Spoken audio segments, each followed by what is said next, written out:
Hello again, this is Tim, and for this lesson, we're doing something a little bit different. Most of my lessons so far have dealt with the math portion of the test, but today I'd like to go over some of the essay parts. So if you are a part of the Google Classroom, I included a little breakdown for writing an essay, some important terms, and a few essay practice prompts. Now, a couple things to preface before I get here. For starters, what I'm about to go over is really just pertaining to the essay for the task, the test of assessing secondary completion. So the breakdown I'm about to give you and the review I'm about to give you really is just to get you prepared and ready to write for that particular test. This style of essay, this format, probably won't fly with most places, particularly if you decide to go to college where they are going to expect much longer essays, but that's a whole nother monster in itself. So again, what I'm about to go over is just really strictly for the task and the essay portion of the task. So a couple things here, just to review real quick. The task test itself has a writing portion, which consists of about 45-ish questions. I forget if it's 45 questions, 45 points, but some in that ballpark, and an essay prompt. Now, the writing part of the task is a little tricky because the test proctor, don't necessarily break the two parts up. And what I mean by that is you get an hour and 45 minutes to do both the multiple choice and the essay itself, and they recommend 45 minutes for the essay. Now, they don't actually break that time up. They don't force you to move on the essay, but they do give you the suggested time. So a lot of times people have problems with the timing, with making sure that they complete both parts, but that is something that really is just going to come from more practice and practice with your timing. The task also has 3 different versions they release every year. This particular year, 2020, we are on the PQR versions. And with each version, there is a different essay prompt. So there's 3 different essay prompts that are possible for you to get while you're taking the test. Now, unfortunately, because you don't know what version of the essay you're going to get until the day of, you don't know what prompt you're going to get to the day of. So any of the 3 are possible in your first try. If you have to take this test again and take the writing part again, you will get a completely different essay prompt. So you will never see the same essay prompt twice in 1 year. I have noticed that they have been kind of recycling prompts every couple of years. So if you were to take it now and not pass it and then try it, say, 2 years from now, you may get the same essay prompt, but you would not get the same one within the 1 year. So, just a quick breakdown here. Again, I'm going to go over the actual breakdown I put on the Google Classroom here. You'll see that I suggest a pretty standard 4-paragraph essay, introduction, 2 body paragraphs, and conclusion. Again, pretty standard format for a short essay. With your introduction, 3 to 5 sentences. And again, within these 3 to 5 sentences, you need to accomplish 3 things. Introduce your topic, which will be the prompt. Introduce the issue or question in regards to your topic. So there's be some kind of a problem or some kind of a main idea you need to discuss. And then finally, introduce your main idea or main argument in regards to your topic. So that is going to be the main focal point. What are you going to try to prove or support or back up while you're writing your essay? Now, in terms of how this is formatted, usually I recommend saving the actual main idea or main argument for your last sentence of your introduction paragraph. It's not the end of the world if you don't put it there. However, you must make sure that you answer the specific question at hand, and I'll kind of go over what I mean by that. But a lot of times people kind of misinterpret what the question's asking for and don't actually answer the question itself, which could be an issue down the road.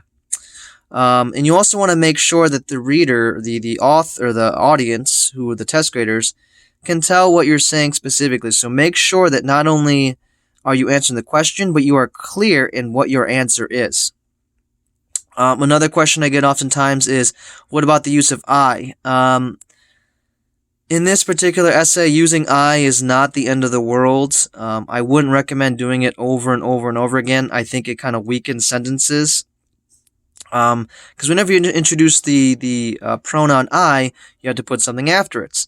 So you have to say I think or I believe. And you don't want to think or believe it, you want to know it. So instead of saying I think this is how it is, you would have to say this is how it is and that's the end of it. Okay? So a lot of times I would recommend not doing that. When you get further on into your higher education, possibly college, you really want to avoid that. For this essay, though, it's not really the end of the world. Again, the bigger issue is making sure that you are actually answering the question at hand. And I'm going to go over an example of that. I'll go over a practice essay prompt from one of the practice essays before we get going here. So, again, you have your 2 body paragraphs. These are a little bit longer, 5 to 8 sentences each. And this should all be supporting or evidence for your main idea or argument. So both of these paragraphs should support this main idea that you specified at the end of introduction paragraph. Now, with the argumentative, there's a little bit something different here, and I mentioned it here in my second body paragraph description. So in informational, again, here's the topic, and you're talking about it, and that's the end of it. With the argumentative, there's going to be a yes or no question, which means there's going to be a counter argument. So oftentimes what I recommend people doing, and I'm a little bit closer so you can read a little better, is in your second body paragraph, you want to kind of bring that argument up, because in the question, in the prompts, they will ask you to acknowledge the opposing side's claim. So what I usually recommend doing is in your body paragraph, you introduce that claim, and not only introduce it, but then you go ahead and argue against it. You do not want to argue for it. This is not going to be the case of, here's one side, here's the other side. You're not doing that. You are just arguing for your side. So the way I usually tell people to look at this is in the first body paragraph, for an argumentative alone, you talk about why you're correct. In the second body paragraph, you talk about why the other side is incorrect. So that's for the argumentative. For the informational, you won't have the one side or the other. You'll just have one main topic you're talking about. So a lot of times what I tell people to do there is take your first paragraph, your first article, which you'll get, and discuss it in your paragraph 1. And then take your second article, which you'll get for the prompt, and discuss that article, body paragraph 2. Finally, you have your introduction, your conclusion paragraph, which should be 3 to 5 sentences. You want to just restate your main idea, summarize your body paragraphs, and wrap it up. Now, this is very important. You should not be introducing any new information in this paragraph.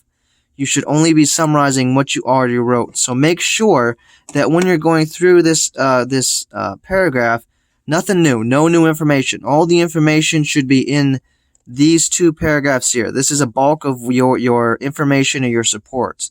So down here, again, the conclusion should just be restating what you already wrote. So now what I'm going to do is I am going to go actually review a practice essay from an old practice test book, and I typed this up and put it on the Google Documents for you guys to give a try if you get a chance.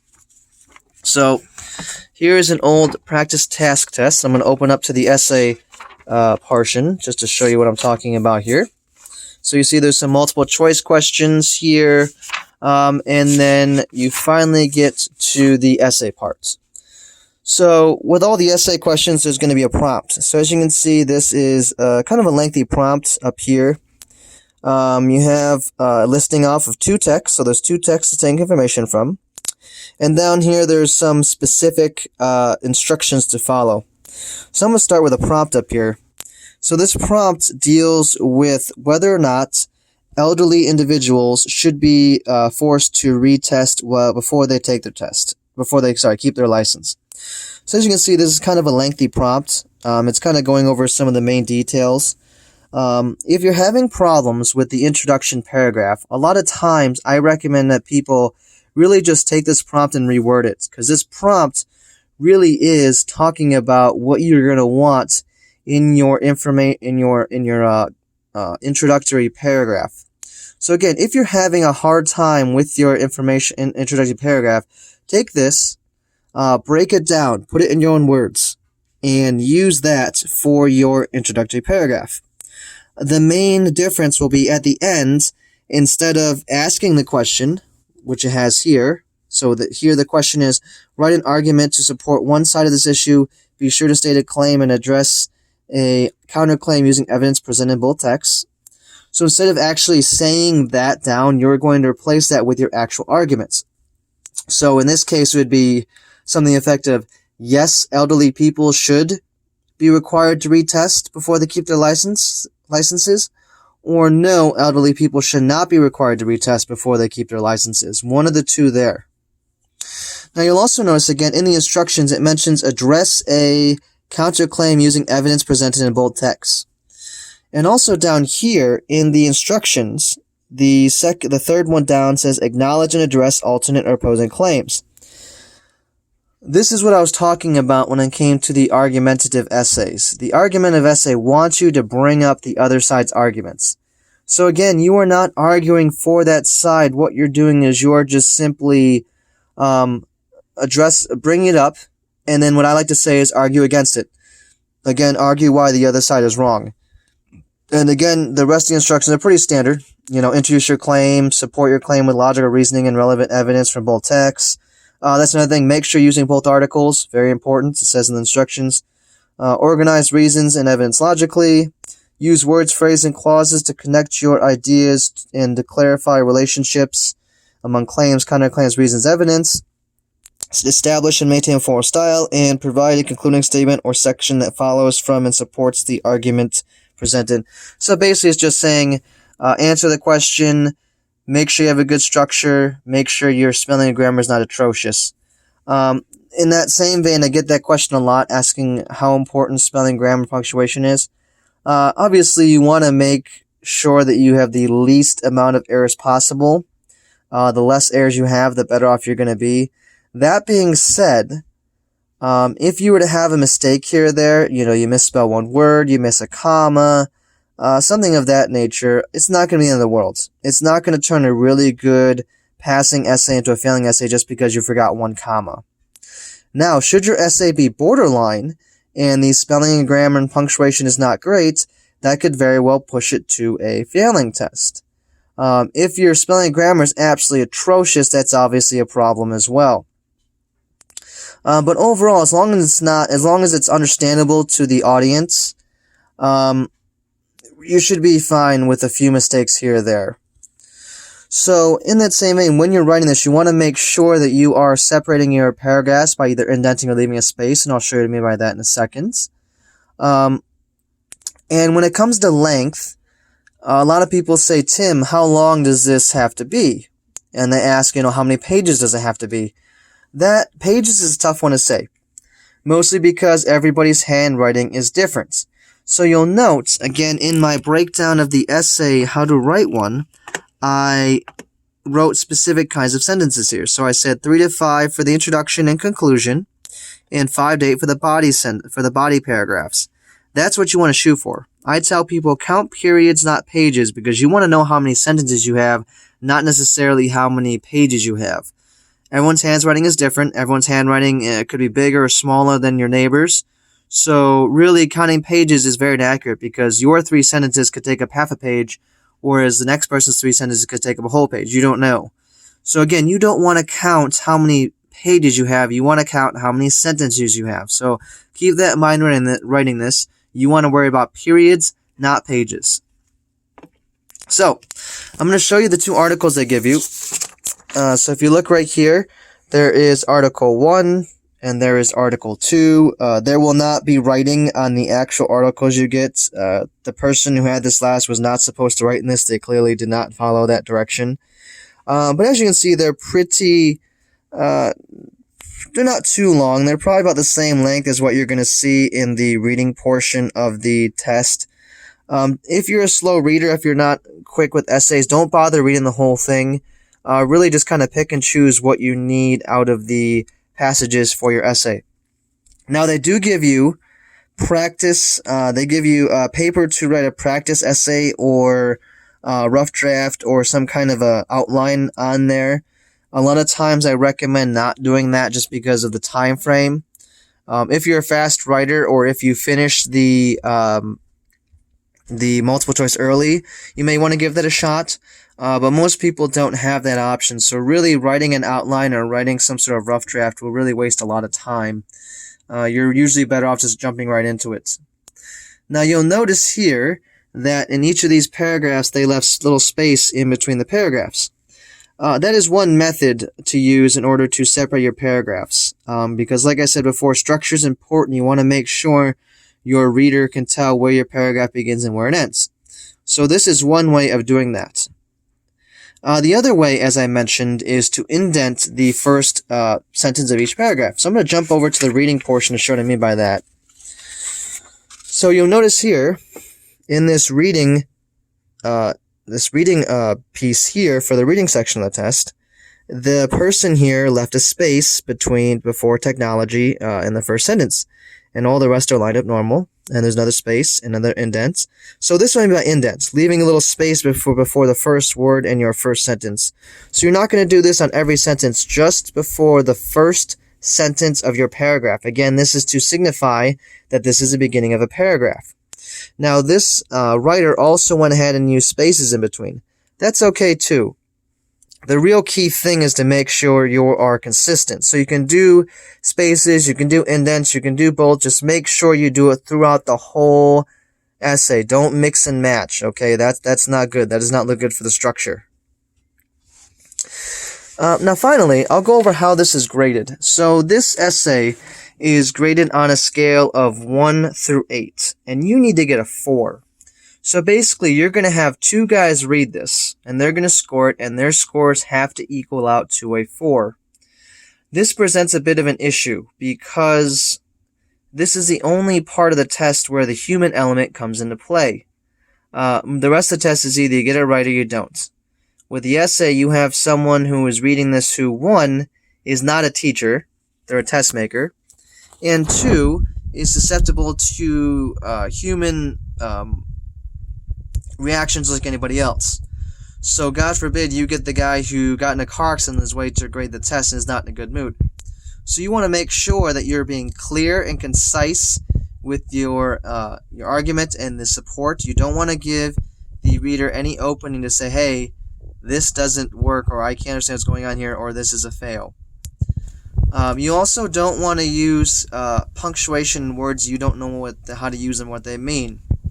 A lot of people love to use fancy words, okay, but they're not 100% sure how to use them, what they mean. So be careful with that. If you're not sure how to spell a word or 100% word it means, use a different word that you do know. It's okay to not have this huge vocabulary. It's not going to be end of the world if you don't have this giant word in there. As long as they understand what you're saying, that's the important parts. Same goes for punctuation. If you have to, keep it simple. Keep it to commas and periods and the occasional quotation mark if you're going to do quotes. Don't get too crazy. For some reason, a lot of my students love to use semicolons even though they have no idea how to. The semicolon kind of works the same as a comma, but it's used for specific reasons. So if you're not sure how to use something, don't use it. Now, one last warning about the writing portion of the task. So I mentioned there's two parts. There is the multiple choice and the essay part, and you have to pass both of them to pass the writing portion. If you were to fail one or the other, let's say you failed the multiple choice but passed the writing, you will need to retake the whole writing portion. So let me repeat that one more time. If you were to fail one or the other sections of the writing, you will need to retake the whole writing. So it does not matter if you pass the multiple choice and failed the essay. You still got to take the multiple choice over again when you retake the test. So that's why timing is also important. Another thing I usually suggest for people is, even if you have to guess on a bunch of the multiple choice, that's okay, because you can pass without answering all the multiple choice correctly. You cannot pass without a good essay. So if you have to, forego or guess on some of the questions and jump right to the essay portion and do that first. Make sure you get a good essay down, and then return back to your multiple choice and try to finish those. So that is really it for the essay portion of the task. Like I said, there's a couple of those in the Google Classroom, a couple sample essay topics. You may recognize the elderly driving one because I did retype that, put it on the classroom as an assignment.